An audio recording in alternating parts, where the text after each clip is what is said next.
Sir আপনি ভালো আছেন? হ্যাঁ হ্যাঁ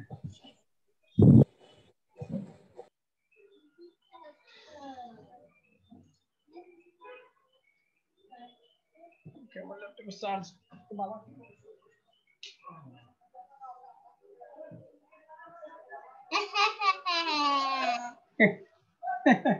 সুযোগ পায় না বুঝছো, সুযোগ পেয়েছে।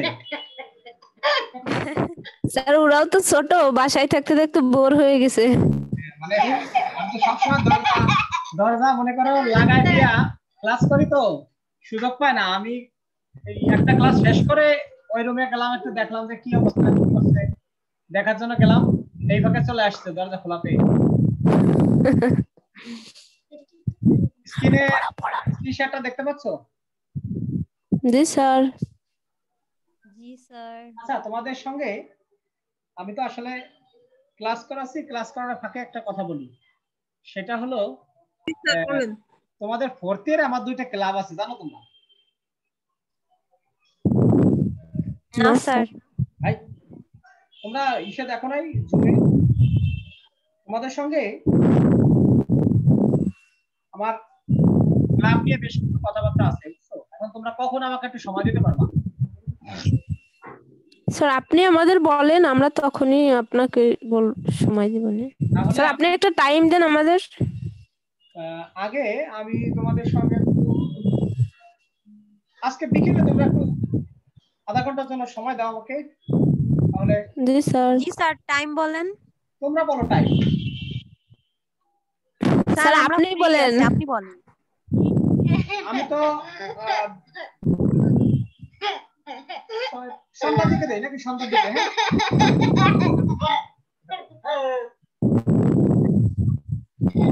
স্যার সন্ধ্যা কয়টায়? মাগরিবের নামাজ কয়টায়? স্যার 5:10-এ। তাহলে 5:30টায় দেই। হ্যাঁ জি স্যার। আচ্ছা না, 6টায় দেই, 6টায় দেই, সবাই ফ্রি হয়ে আসে। আচ্ছা ঠিক আছে স্যার। তাহলে ঠিক আছে 6টায় স্যার। তোমাদেরকে একটা লিংক দিব। হ্যাঁ, সেই লিংকে তোমাদের সঙ্গে আমার এই মিটিংটা হবে।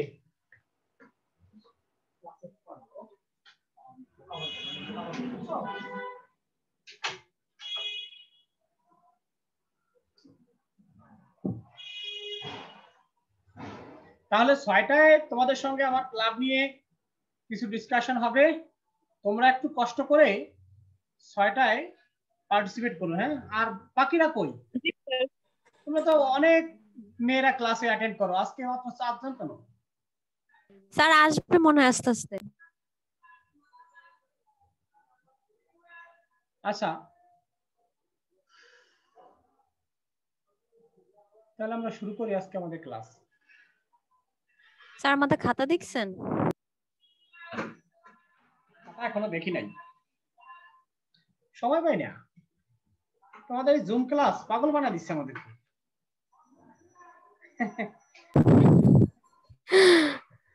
তোমরাও তো এখন এই ইন্টারে class, honours first year, second year, third year, fourth year, masters, এতগুলো ক্লাস। আজকেও ক্লাস, দুইটা ক্লাস। তারপর আবার কলেজের বিভিন্ন কাজে বিভিন্ন সময় যেতে হয়। সব মিলিয়ে স্যার আমাদের এখন টিচারও তো কম, এই জন্য বেশি চাপ আপনাদের উপর। আমাদের সমস্যা হলো একটা, সেটা হলো কি, আমাদের যে পার্ট টাইম টিচার গুলো ছিলেন ওনারা নেই এখন। তোমাদের যে ইয়া ম্যাডাম, কি যেন নাম? স্যার মনিরা ম্যাম ক্লাস নেয় না কেন? মনিরা ম্যাম এখন ক্লাস নেয় না। হ্যাঁ, সব মিলিয়ে আমাদের টোটাল টিচার ছিল 8 জন, সেখানে আমরা এখন আছি অ্যাক্টিভ আছি 4 জন। 8 জনের কাজ 4 জনের চালাতে সেই জন্য আজকে, যাই হোক, তাও সমস্যা থাকবে না, আস্তে আস্তে ঠিক হয়ে যাবে। দেখো আজকে আমাদের যে চ্যাপ্টারটা নিয়ে আমরা আলোচনা করব সেটা হলো চ্যাপ্টার 6। চ্যাপ্টার 6 এ বেসরকারি সংস্থা এবং বিশ্ববাজার।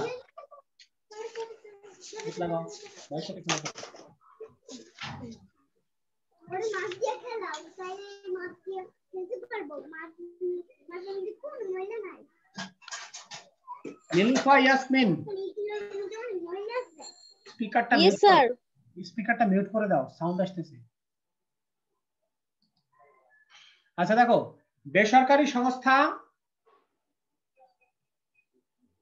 এবং বিশ্ববাজার, non government organisation and global market. আজকে আমাদের যে আলোচনার যে অধ্যায়টা, এই অধ্যায় থেকে আমরা আজকে শুরু করব আমাদের আলোচনা। তো এই অধ্যায় থেকে আলোচনা শুরু করতে গিয়ে আমরা প্রথমে দেখি আমাদের আজকের যে টপিক, সেই টপিকগুলো দেখি। এখানে আমি যে টপিকগুলো লিখেছি সেগুলো হচ্ছে এনজিওর ধারণা, এনজিওর বৈশিষ্ট্য, এনজিওর উদ্দেশ্য, এনজিও গঠনের স্তর বা ধাপ। তোমরা সবাই এনজিও সম্পর্কে কম বেশি জানো, কারণ তোমাদের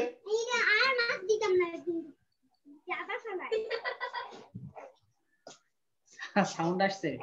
তাহমিনা খানম, নীলুফা ইয়াসমিন, সোহানা মিউট করে দাও। Okay sir. হ্যাঁ, একবার নীলুফা ইয়াসমিন একটু মিউট করো। Thank you.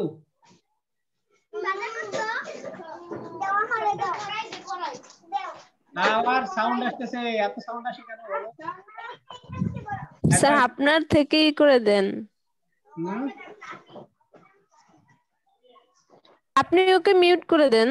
দিব তখন তো আর ওর ও কিছু জানতে চাইলে তো আমি শুনতে পারবো না পরে। আচ্ছা যাই হোক, তাহলে আমরা শুরু করি এখন। এনজিওর ধারণা, এনজিওর বৈশিষ্ট্য, এনজিওর উদ্দেশ্য এবং এনজিও গঠনের স্তর বা ধাপ। তো আমরা প্রথমে যাই এনজিওর ধারণা। বলো তো তোমরা এনজিওটা কি? স্যার এনজিও একটি সংস্থা, সরকারি সংস্থা। বেসরকারি সংস্থা। হ্যাঁ, এনজিওর বাংলা হলো বেসরকারি সংস্থা, নন গভর্নমেন্টাল অর্গানাইজেশন বা নন গভর্নমেন্ট অর্গানাইজেশন। এই নন গভর্নমেন্ট অর্গানাইজেশন মানে হলো বেসরকারি সংস্থা। এখন তো বেসরকারি সংস্থা অনেক আছে, সবগুলোকে আমরা এনজিও বলবো? স্যার নন গভর্নমেন্ট অর্গানাইজেশন অনেক আছে, অনেক, বাংলাদেশে হাজার হাজার। সবগুলোকে কি আমরা এনজিও বলবো? এখানে এনজিও বলতে কি বোঝানো হয়েছে? এনজিও বলতে বোঝানো হয়েছে অলাভজনক, মনে রাখতে হবে, অলাভজনক স্বেচ্ছাসেবী সংস্থা, যেগুলো নির্দিষ্ট টার্গেট নিয়ে সমাজের বা দেশের নির্দিষ্ট এলাকায় নির্দিষ্ট সমস্যা সমাধানে কাজ করে থাকে। অলাভজনক প্রতিষ্ঠান, এটা মনে রাখতে হবে আমাদেরকে। এটা একটা অলাভজনক প্রতিষ্ঠান। এটার মূল লক্ষ্য হলো আর্থসামাজিক উন্নয়ন। আর্থসামাজিক উন্নয়নে সরকারকে সহায়তা করার লক্ষ্যে বা সরকারি পৃষ্ঠপোষকতার পাশাপাশি বেসরকারি সংস্থাগুলো কাজ করে থাকে। অবশ্যই এরা সামাজিক অর্থনৈতিক উন্নয়নের জন্য, একটা দেশের আর্থসামাজিক উন্নয়নের লক্ষ্যে এই প্রতিষ্ঠানগুলো কাজ করে থাকে। এবং এই প্রতিষ্ঠানগুলো তাদের কিন্তু মূল উদ্দেশ্য হচ্ছে মানব সেবা। মূল লক্ষ্যটাই হলো মানব সেবা। মানব সেবার লক্ষ্যে কিন্তু এই প্রতিষ্ঠানগুলো কাজ করে থাকে এবং এগুলো হচ্ছে অলাভজনক প্রতিষ্ঠান। এইগুলোকে আমরা বলবো এনজিও বা নন গভর্নমেন্ট অর্গানাইজেশন। বাংলাদেশে অনেক সংস্থা, অনেক নন গভর্নমেন্ট অর্গানাইজেশন আছে, বাট সেগুলো সবগুলোকে কিন্তু আমরা এনজিও বলি না। হ্যাঁ, এনজিও বলতে আমরা এইগুলোকেই বুঝবো, মনে রাখবেন। এগুলো হচ্ছে বেসরকারি সংস্থা। তবে এখানে একটা কথা বলে রাখি, এই যে এনজিও, এই এনজিওর মূলত মূল ভিত্তিটা কি? এনজিওটা আসলো কোথা থেকে? এনজিও যখন আমরা দেখি যে যখন জাতিসংঘ প্রতিষ্ঠিত হলো, হ্যাঁ, তখন 1945 সালে জাতিসংঘ সনদের 71 নং অনুচ্ছেদে প্রথম এই এনজিওর কথা উল্লেখ করা হয়, মনে রাখবে। হ্যাঁ, জাতিসংঘের অর্থনৈতিক ও সামাজিক পরিষদ, অর্থাৎ যে জাতিসংঘের আমরা কয়টা পরিষদ আছে বলতো? 5টা পরিষদ আছে, তাই না? এই পরিষদের মধ্যে অন্যতম একটি পরিষদ হলো অর্থনৈতিক ও সামাজিক পরিষদ, যেটাকে ইকোসক বলে। হ্যাঁ, এই ইকোসক নিজ আওতাভুক্ত বিষয়গুলোকে সংশ্লিষ্ট বেসরকারি সংস্থাগুলোর পরামর্শ লাভের জন্য ব্যবস্থা গ্রহণ করে থাকে। অর্থাৎ বেসরকারি প্রতিষ্ঠান বা এনজিও কিভাবে বিস্তার লাভ করবে, কিভাবে রেজিস্ট্রেশন পাবে, কিভাবে কাজ করবে, তা কিন্তু প্রথমে এই ৭১ নং অনুচ্ছেদে অর্থাৎ জাতিসংঘ সনদের ৭১ নং অনুচ্ছেদে এটা আলোচনা, সনদের মাধ্যমে অনুচ্ছেদে এটা আলোচনা করা হয়। বুঝছো? এটা হলো এনজিওর ধারণা। এরপরে এনজিওর যে বৈশিষ্ট্য, যে এনজিও সম্পর্কে কিন্তু অনেক সংজ্ঞা ফঙ্গা এগুলো আছে, কিন্তু সেটা আমরা বলবো না। আমরা এখন এনজিওর যে বৈশিষ্ট্যতে চলে যাব। এখন তার আগে আরেকটা কথা বলি তোমাদেরকে। হ্যাঁ, আমরা তো দেখলাম জাতিসংঘ সনদের ৭১ নং অনুচ্ছেদে এনজিওর কথা বলা আছে, তাই না?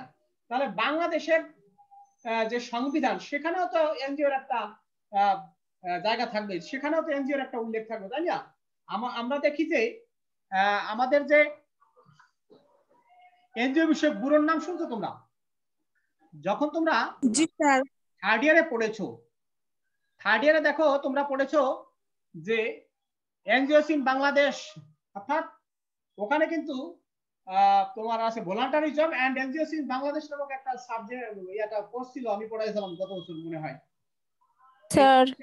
এই কোর্সে দেখো এনজিও বিষয়ক ব্যুরো নামে একটা, এবং এখানে সমাজসেবা অধিদপ্তর নামে দুটো কথা আমি বলেছিলাম। একটা হলো এনজিও বিষয়ক ব্যুরো, আর একটা হলো সমাজসেবা অধিদপ্তর।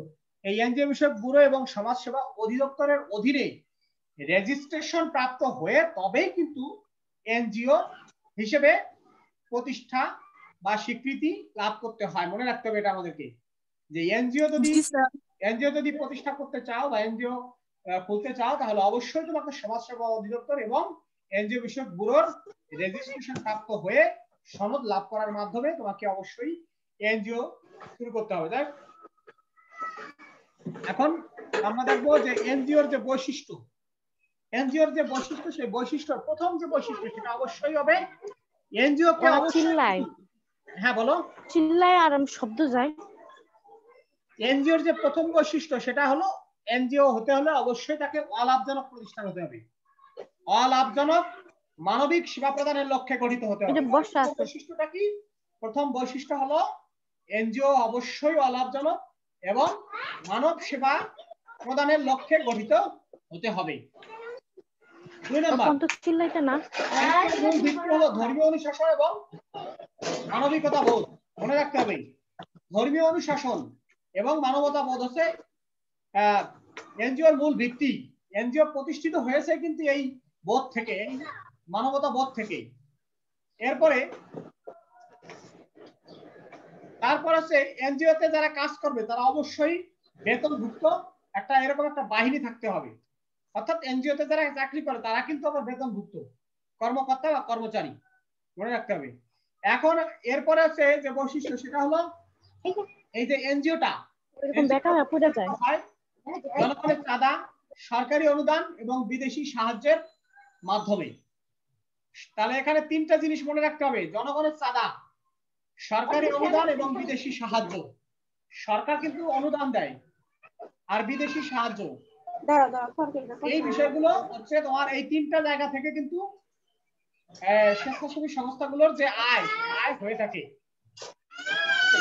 এরপরে নির্দিষ্ট ভৌগোলিক এলাকায় নির্দিষ্ট জনগোষ্ঠীকে টার্গেট গ্রুপ হিসেবে পরিচালনা করে, অর্থাৎ এনজিও কে কাজ করতে হবে অবশ্যই একটা নির্দিষ্ট ভৌগোলিক এলাকায়, এবং ওই নির্দিষ্ট ভৌগোলিক এলাকার যে জনগোষ্ঠী আছে তাদেরকে টার্গেট গ্রুপ হিসেবে ধরতে হবে। অর্থাৎ তুমি যদি ধরে নাও চর অঞ্চলে কাজ করতে চাও, নোয়াখালীর চর অঞ্চলে কাজ করতে চাও, তাহলে ওই নোয়াখালীর চর অঞ্চলে যে সকল মানুষ যারা আর্থসামাজিক চাহিদা পূরণ করতে ব্যর্থ হচ্ছে, মানবেতর জীবনযাপন করছে, যারা অর্থনৈতিকভাবে সামাজিকভাবে অনেক পিছিয়ে পড়ছে, এই জনগোষ্ঠীকে তোমাকে টার্গেট হিসেবে গ্রহণ করতে হবে। টার্গেট হিসেবে গ্রহণ করে তাদের সেই সমস্যা মোকাবেলা, অর্থাৎ সেই নির্দিষ্ট সমস্যা মোকাবেলার জন্য তোমাকে প্রয়োজনীয় কাজ করে যেতে হবে।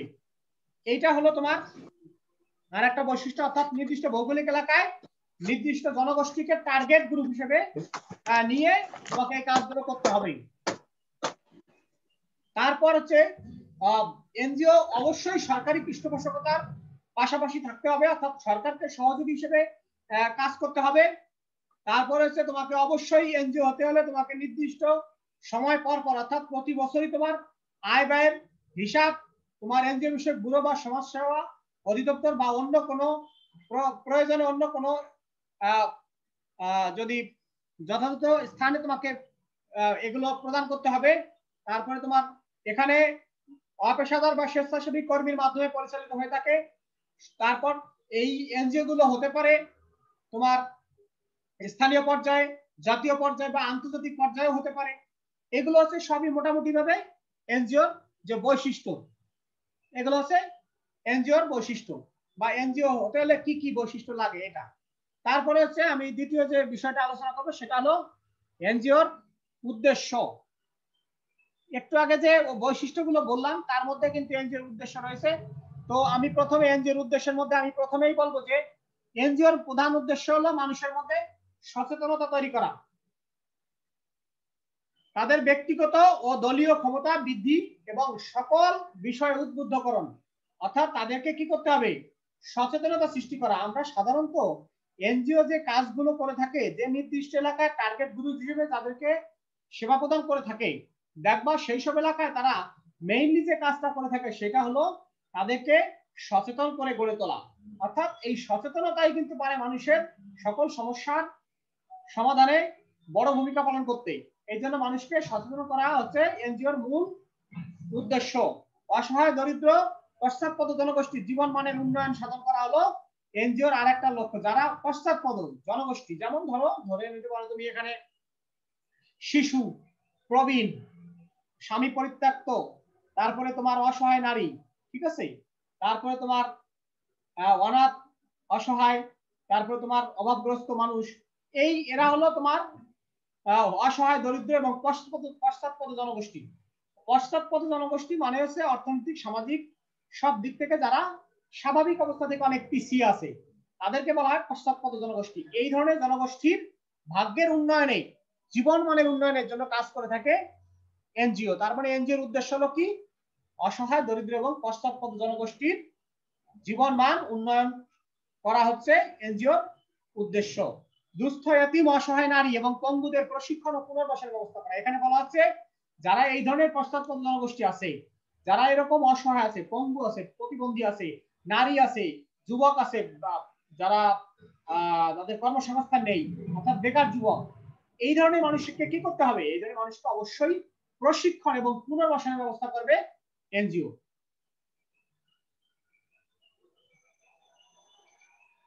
প্রশিক্ষণ এবং পুনর্বাসনের ব্যবস্থা করে থাকে এনজিও।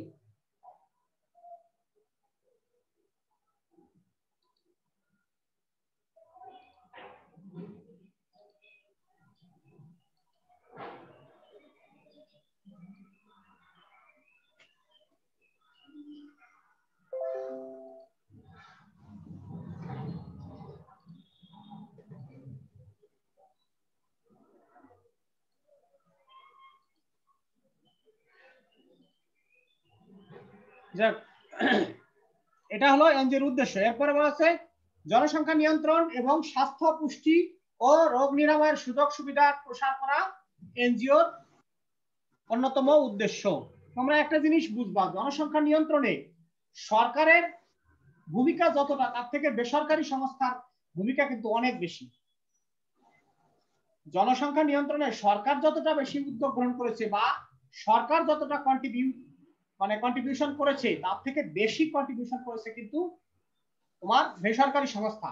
তোমরা দেখো বেসরকারি সংস্থা, সরকার কিন্তু বিভিন্ন ধরনের প্রচারণা বা রেডিও বা টিভিতে প্রচার পরিচালনা করার মাধ্যমে তাদের কাজের প্রায় শেষ, কিন্তু বেসরকারি সংস্থাগুলো বাড়িতে বাড়িতে গিয়ে তাদের বিভিন্ন পরামর্শ সেবা প্রদান করেছে। এবং আমরা যদি দেখি যে বেসরকারি সংস্থার যে তোমার জন্ম নিয়ন্ত্রক যে উপায়গুলো, এইগুলো সরকারি সুবিধা থেকে অনেক বেশি। সরকারি সুবিধা খুবই অপ্রতুল, কিন্তু বেসরকারি সংস্থাগুলো এ বিষয়ে অনেক বেশি এগিয়েছে, অনেক বেশি কাজ করেছে।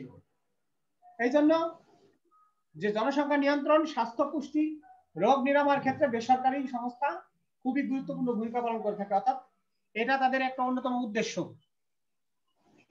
এরপরে তোমার পরিবেশ সংরক্ষণ এবং খাদ্যের স্বয়ংসম্পূর্ণতা অর্জনে সহায়তা প্রদান করা, জনগণের অনুভূত এবং মৌলমানবিক চাহিদা পূরণ ব্যবস্থা করা।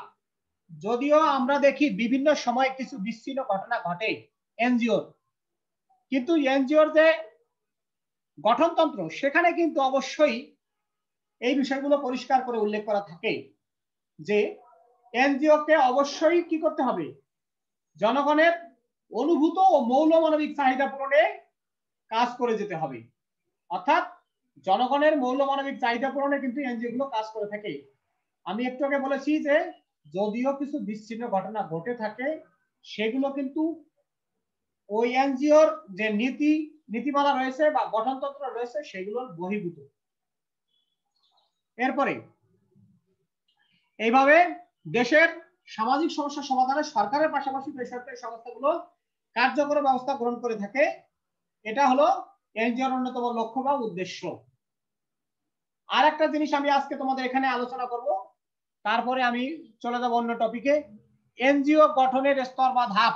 তোমাদের জীবনে এমন একটা সময় আসতে পারে যখন তোমরা নিজেরাই একটা এনজিও খুলবে, কিন্তু সেই এনজিও খোলার সময় তোমাদেরকে কতগুলো বিষয় খেয়াল রাখতে হবে। এই যে এনজিও গঠনের যে স্তরগুলো বা ধাপগুলো আজকে ভালো করে এখানে শিখে রাখবে।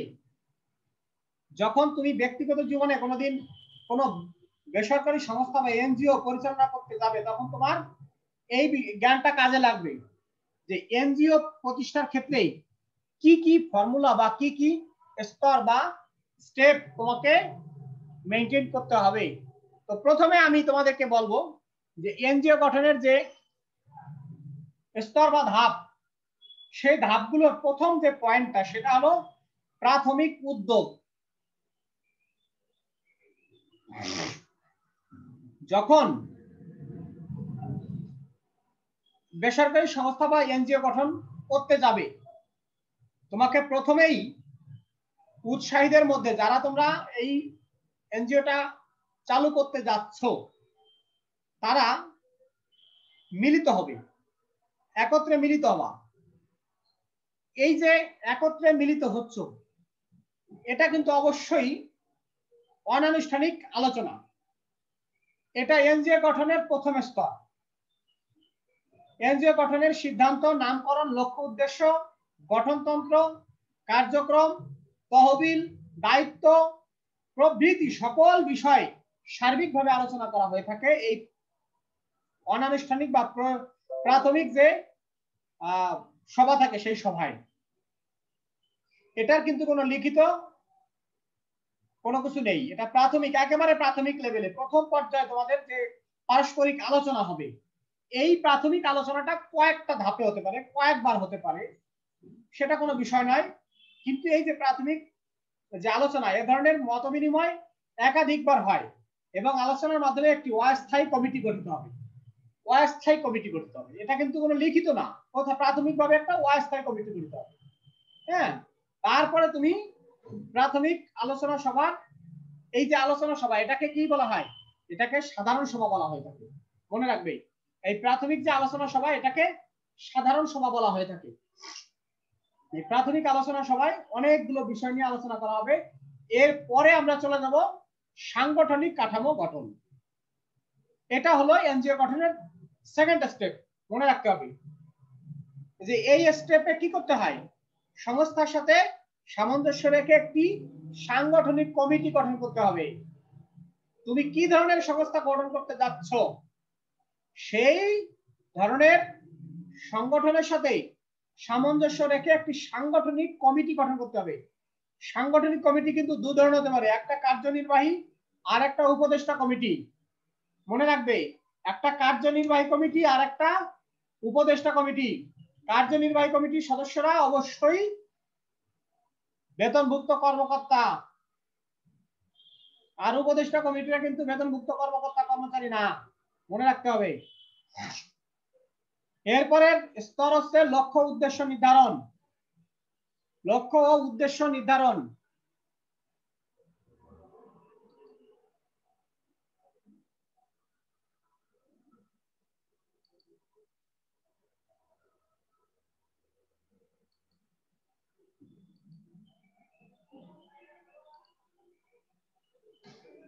তাহলে এখানে দেখলাম লক্ষ্য ও উদ্দেশ্য নির্ধারণ। এনজিওর এ ধাপে এর লক্ষ্য উদ্দেশ্য নির্ধারণ করা হয়। সংস্থার প্রকৃতির সাথে এর লক্ষ্য ঠিক করা হয়। অন্যদিকে লক্ষ্যের সাথে মিলিয়ে সংস্থার টার্গেট দল শনাক্ত করা হয়। তুমি কি লক্ষ্যে এনজিওটা প্রতিষ্ঠা করেছো সেই লক্ষ্যের সাথে সামঞ্জস্য রেখে তোমার টার্গেট গ্রুপ তুমি শনাক্ত করবা। টার্গেট দলকে কিভাবে সাহায্য করা হবে তাও কিন্তু এই পর্যায়ে ঠিক করতে হবে। অর্থাৎ লক্ষ্য উদ্দেশ্য গেল। এখন হচ্ছে এনজিওর মূল বিষয়টা গঠনতন্ত্র প্রণয়ন। গঠনতন্ত্র প্রণয়ন কিন্তু খুব ইম্পর্টেন্ট একটা বিষয়, কারণ এই গঠনতন্ত্রই তোমাকে শো করতে হবে। এনজিও বিষয়ক ব্যুরো বা সমাজ সেবা অধিদপ্তরে তোমাকে এই গঠনতন্ত্র শো করতে হবে। অর্থাৎ এই লক্ষ্য উদ্দেশ্য এই গঠনতন্ত্র অবশ্যই তোমাকে দেখাতে হবে এবং সেগুলো যাচাই বাছাই করে তারপর তোমাকে অনুমোদন দিবে। এই জন্য গঠনতন্ত্র প্রণয়ন কিন্তু খুব ইম্পর্টেন্ট একটা বিষয়, মনে রাখতে হবে। এনজিও গঠনের গুরুত্বপূর্ণ প্রক্রিয়া এই গঠনতন্ত্র। গঠনতন্ত্রকে এনজিওর সংবিধান বলা চলে, বুঝছো? গঠনতন্ত্র হচ্ছে এনজিওর সংবিধান। একটা এনজিও কিভাবে পরিচালিত হবে তার সার্বিক নির্দেশনা বা বিষয়াবলী অন্তর্ভুক্ত থাকে গঠনতন্ত্রের মধ্যে। গঠনতন্ত্র একটা সংস্থার বা একটা প্রতিষ্ঠানের নির্দেশক হিসেবে কাজ করে। এই গঠনতন্ত্র কিন্তু যে কেউ তৈরি করতে পারবে না, মনে রাখতে হবে। এই গঠনতন্ত্র তৈরির ক্ষেত্রে অবশ্যই এক্সপার্ট বা দক্ষ এবং অভিজ্ঞ লোক নিয়োগ দিতে হবে। এটা তৈরি করার জন্য দক্ষ এবং অভিজ্ঞ লোক এই গঠনতন্ত্র তৈরি করবে। যেমন তোমার যে গঠনতন্ত্রে যেসব বিষয়গুলো আসতে পারে সেই বিষয়গুলো হচ্ছে এক গঠন মানে সংস্থার নাম, সংস্থার অবস্থান, লক্ষ্য, কর্মক্ষেত্র, তারপরে কাঠামো, সদস্য হওয়ার নিয়মাবলী, কার্যক্রম, কমিটি তহবিল, কমিটি, তারপরে তহবিল পরিচালনা, কমিটির দায়িত্ব, হ্যাঁ, সভা আহ্বানের পদ্ধতি, গঠনতন্ত্র সংশোধন পদ্ধতি, সবকিছু এখানে ডিটেইলস থাকবে। অর্থাৎ একটা সংস্থার যাবতীয় বিষয়াবলী এই গঠনতন্ত্রের মধ্যে উল্লেখ থাকবে। এই গঠনতন্ত্র তৈরি হয়ে যাওয়ার পরে এখন কিন্তু তোমাকে ভাবতে হবে তহবিল গঠন নিয়ে, যে আমার যে ফান্ড, এই ফান্ড নিয়ে এখন তোমাকে ভাবতে হবে যে আমি কিভাবে তহবিল গঠন করব বা ফান্ড তৈরি করব। তহবিল বা অর্থ সংস্থার মূল চালিকা শক্তি। একটা তহবিল যে কোনো সংস্থার কিন্তু মূল চালিকা শক্তি, কারণ যখন তোমার ফান্ড থাকবে না তখন কিন্তু তুমি দেউলিয়া হয়ে যাবা, সংস্থা বিলুপ্ত হয়ে যাবে, সরকারও কিন্তু রেজিস্ট্রেশন বাতিল করে দেবে। এই জন্য একটা সংস্থার অন্যতম বিষয় হলো বা চালিকা শক্তি হলো তোমার এর ফান্ড। অর্থ সংগ্রহের জন্য নীতিমালা প্রণয়ন এবং তহবিল সুষ্ঠুভাবে পরিচালনার বিধান রাখা হয় এ পর্যায়ে।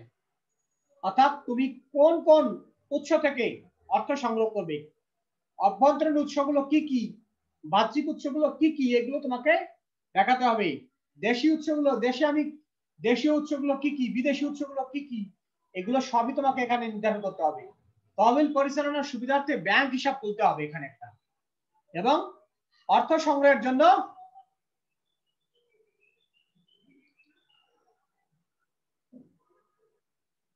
এনজিও গুলোকে দাতাদের নিকট নির্দিষ্ট প্রস্তাবনা পাঠাতে হবে। যারা দাতা তাদের কাছে প্রস্তাবনা পাঠাতে হবে।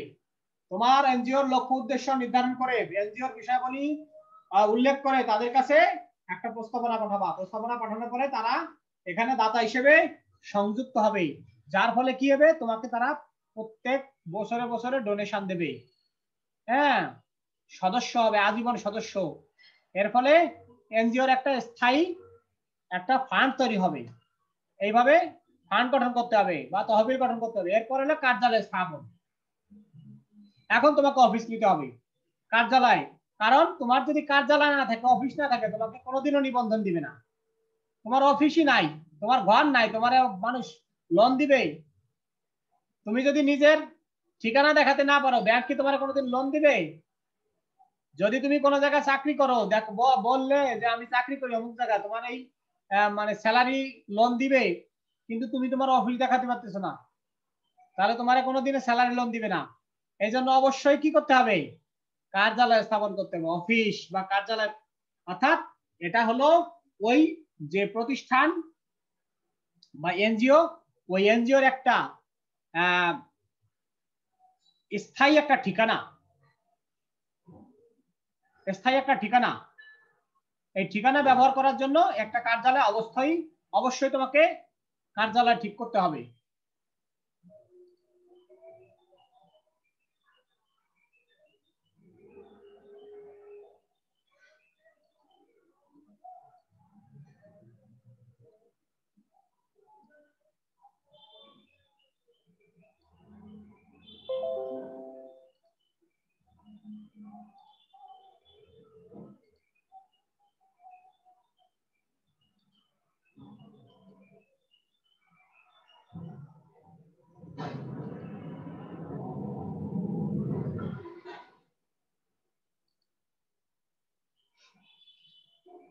তাহলে অর্থনৈতিক ও প্রশাসনিক কার্যক্রমের সুবিধার্থে নিবন্ধন এবং অন্যান্য অনুমোদন লাভের জন্য অবশ্যই কার্যালয় প্রতিষ্ঠা করতে হবে।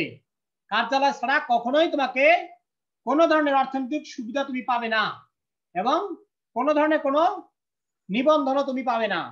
এই জন্য অবশ্যই কার্যালয় স্থাপন করতে হবে। তারপর হচ্ছে সংস্থা নিবন্ধন। যখন তোমার অফিস তৈরি হয়ে গেল, এখন তুমি নিবন্ধনের জন্য এনজিও বিষয়ক ব্যুরো বা সমাজসেবা অধিদপ্তরের নিকট বা সরকারের বিভিন্ন বিভাগে তুমি লবিং করবা, সেখানে তুমি যোগাযোগ করবা। যোগাযোগ করার পরে সব কাগজপত্র যাচাই বাছাই করে দেখে শুনে তারপর তোমার নিবন্ধন দিবে সরকার।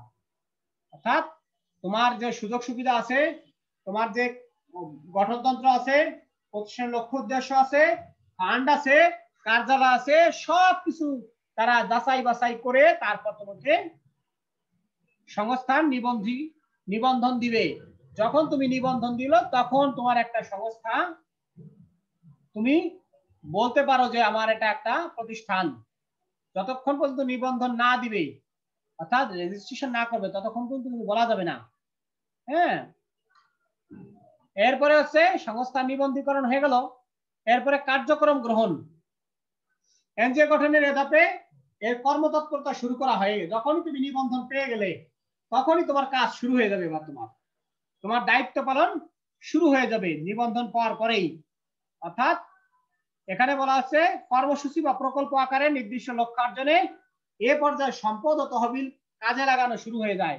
তোমার যে সম্পদ আছে, তোমার যে তহবিল আছে, সেই সম্পদ এবং তহবিলকে কাজে লাগানো শুরু হয়ে যাবে এই পর্যায়ে, অর্থাৎ কার্যক্রম গ্রহণ।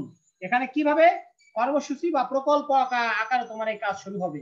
বিভিন্ন কর্মসূচি বা প্রকল্প নির্ধারণ করতে হবে এবং সেই কর্মসূচি বা প্রকল্প বাস্তবায়নের জন্য কাজ করে দিতে হবে। এটা গেল। এরপরে হচ্ছে আর্থিক ব্যবস্থাপনা ও প্রশাসন পরিচালনা। সংস্থা গঠনের এ ধাপে অর্থনৈতিক ব্যবস্থাপনা ও প্রশাসন সুষ্ঠুভাবে পরিচালনা করা আবশ্যক। এক্ষেত্রে যেসব বিষয় মুখ্য, সেগুলো হলো তাদের তহবিলের যথাযথ ব্যবহার, আয় ব্যয়ের হিসাব পরিচালনা, সংরক্ষণ, নিরীক্ষণ, জনবল নিয়োগ, প্রশিক্ষণ, কাজের মান উন্নয়ন, সবকিছু। অর্থাৎ এই আর্থিক ব্যবস্থাপনার মধ্যে অবশ্যই তহবিলের যথাযথ, তোমার যে ফান্ড আছে, এই ফান্ডের যথাযথ ব্যবহার করতে হবে। তারপরে আয় ব্যয়ের হিসাব সংরক্ষণ এবং নিরীক্ষণ করাতে হবে, সংরক্ষণ করতে হবে এবং মাঝে মাঝে এটাকে নিরীক্ষণ করতে হবে। হ্যাঁ, তারপরে জনবল নিয়োগ, প্রশিক্ষণ, কাজের মান উন্নয়নের সবগুলো আসবে তোমার আর্থিক ব্যবস্থাপনা ও প্রশাসন পরিচালনার স্তরে। এরপরে অর্থায়নকারী গোষ্ঠীর সাথে যোগাযোগ। এখন বিভিন্ন প্রতিষ্ঠান আছে, বিভিন্ন ব্যক্তি আছে যারা তোমার এই প্রতিষ্ঠানে কন্ট্রিবিউট করছে, তাদের সঙ্গে যথাযথভাবে যোগাযোগ ব্যবস্থা তোমাকে রক্ষা করে চলতে হবে। সেটা হতে পারে সরকার বা বিদেশি অর্থায়নকারী কর্তৃপক্ষ, যেই হোক না কেন, তাদের সাথে তোমার যোগাযোগ রক্ষা করে চলতে হবে, তাদের সাথে কমিউনিকেশন রাখতে হবে। তোমরা কি কাজ করছো, এই কাজের আপডেট দিতে হবে, তাহলে তারা তাদের ফান্ড অব্যাহত রাখবে। আর যখনই তুমি তোমার কাজের জবাবদিহিতা করবে না, তোমার রিপোর্ট গুলো দেখাবে না, তোমার কাজের অগ্রগতি দেখাবে না, লক্ষ্য উদ্দেশ্য কতটা বাস্তবায়ন করেছো, কোন প্রকল্প বা কর্মসূচি কতটা সফল হয়েছে, এগুলো যদি তুমি যথাযথভাবে না দেখো তাহলে অবশ্যই কি করবে, অর্থায়নকারী গোষ্ঠী তোমাকে আর অর্থ সংস্থান করবে না, যার ফলে তুমি কিন্তু তোমার প্রতিষ্ঠানের বিলুপ্তি ঘটাবে। এরপরে মূল্যায়ন পর্যায়, এরপরে সংস্থা গঠনের এ ধাপে কার্যক্রমের সুষ্ঠু বাস্তবায়ন, সেবার মান রক্ষা এবং কর্মদক্ষতা মূল্যায়ন করা হয়। এই প্রক্রিয়াটি চলমান এবং এ কাজে দক্ষ ও অভিজ্ঞ কর্মীর প্রয়োজন হয়। এ পর্যায়ে সংস্থার কোনো ব্যর্থতা চোখে পড়লে সংশোধনের ব্যবস্থা গ্রহণ করতে হবে। এরপরে যেটা আছে প্রতিষ্ঠানের বিলুপ্তি। মনে রাখতে হবে, যখনই তুমি তোমার লক্ষ্য উদ্দেশ্য পালনে ব্যর্থ হবে, যখন তোমার ফান্ড শেষ হয়ে যাবে, তোমার আর কোনো তহবিল থাকবে না, তখন অবশ্যই তোমার ওই প্রতিষ্ঠানের বিলুপ্তি ঘটতে পারে। সকল কাজের মতো এনজিও গঠনের পাশাপাশি এর বিলুপ্তিও ঘটতে পারে। আইনের লঙ্ঘন বা অন্য কোনো কারণে সরকার যে কোনো সময় এই প্রতিষ্ঠানের বা এই এনজিওর বিলুপ্তি ঘটাতে পারে।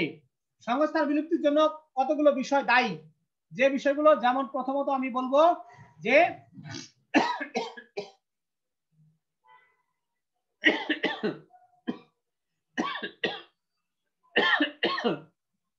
সদস্যদের দ্বন্দ্ব, দক্ষ কর্মী সংকট, তহবিল সংকট, সামাজিক প্রতিরোধ, নেতৃত্বের কোন্দল, এইগুলো হচ্ছে যে কোনো প্রতিষ্ঠানের বিলুপ্তির ক্ষেত্রে সবচেয়ে বড় কারণ। এইভাবে সংস্থা কিন্তু যে কোনো সময় সরকার বিলুপ্ত ঘোষণা করতে পারে, যখনই আমরা সরকারের বিধিবিধান মেনে চলবো না, অর্থাৎ এই এনজিও বিষয়ক ব্যুরো এবং সমাজসেবা অধিদপ্তরের নির্দেশিত নিয়ম অনুসরণ করে আমরা কাজ করব না, তখন কিন্তু আমাদের এই এনজিওর বিলুপ্তি সরকার যে কোনো সময় যে কোনো বিধান দ্বারা ঘটাতে পারে। এই জন্য এনজিও গঠনের সর্বশেষ স্তর হচ্ছে প্রতিষ্ঠানের বিলুপ্তিও হতে পারে। এই হলো আমাদের এনজিও গঠনের স্তর বা পর্যায়ে। আমাদের সময় আছে 2 মিনিট। তোমাদের সবাইকে ধন্যবাদ, তোমরা সবাই ভালো থাকবে। আর হচ্ছে তোমরা আজকে সন্ধ্যা 6টার সময় তোমাদের সঙ্গে একটু ক্লাব নিয়ে কথা বলবো। আশা করি তোমরা সবাই 6টার সময় অ্যাটেন্ড করবা, এবং যারা আমার সঙ্গে আজকে ক্লাসে নেই তাদেরকেও তোমরা একটু বলে দিবে যেন তারা মিনিমাম আজকে আমার মিটিং এ থাকে। মিটিংটা তোমাদের জন্য খুবই গুরুত্বপূর্ণ একটা মিটিং। এ সম্পর্কে প্রশাসনের অনেক নির্দেশনা আসছে। হ্যাঁ, তোমাদের সঙ্গে আজকে কথা হবে, এরপরে আমরা গ্রুপ খুলবো, সেখানে আমাদের ক্লাব নিয়ে অনেক কথা হবে, অনেক কিছু কাজ আছে, সেই কাজগুলো আমরা করব। জি স্যার। সব থেকে ভালো হতো কলেজ খোলা থাকলে আমরা কাজগুলো খুব সুন্দরভাবে চালাতে পারতাম। যাই হোক, আমাদের সময় 1 মিনিট সময় হাতে আছে। তোমরা সবাই ভালো থাকো, সুস্থ থাকো। তোমাদের স্যার আসসালামু আলাইকুম। ওয়ালাইকুম আসসালাম। সবাই ভালো থাকো, আসসালামু আলাইকুম। পড়ালেখা করো সুন্দরভাবে। ওকে, আর তোমাদের এরপরে ক্লাসে আমি তোমাদের রেজাল্টটা দিয়ে দেবো। হ্যাঁ, আর যে কোনো সময় গ্রুপেও দিতে পারি, দেখি চেষ্টা করে আজকে দিতে পারি কিনা। হ্যাঁ, সবাই ভালো থাকো। স্যার। ওকে, স্যার আসসালামু আলাইকুম। ওয়ালাইকুম আসসালাম।